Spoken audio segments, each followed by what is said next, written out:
Welcome to the Slop Farm. Enjoy the video.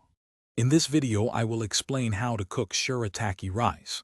First, you'll want to prepare your shirataki rice by opening the package and draining the liquid. This liquid often has a distinct odor, so a thorough rinse under cold running water for at least 1 to 2 minutes is crucial.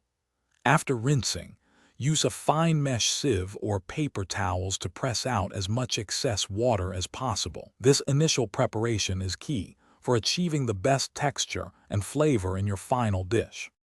The most effective way to cook shirataki rice for a firm, rice-like texture is by pan frying.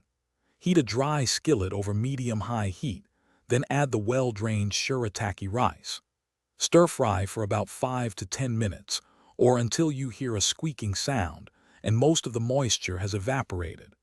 This process helps to dry out the noodles, preventing a watery dish and allowing them to better absorb the flavors of your sauces and ingredients. While pan frying is ideal for a drier texture, you can also quickly boil or microwave shirataki rice.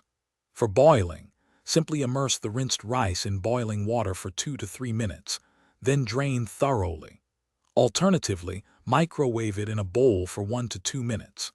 These methods are quicker and suitable if you're adding the rice to soups, stews, or dishes where a softer texture is desired, as they don't remove as much moisture.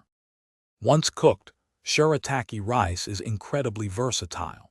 It readily absorbs the flavors of whatever you cook it with, making it perfect for stir-fries, curries, or as a low-carb substitute for traditional rice in any meal. Remember, its neutral taste means it truly shines when paired with flavorful sauces and seasonings. Experiment with different cuisines to find your favorite combinations and enjoy this unique, healthy ingredient. Thanks for watching. Consider subscribing if we helped you today.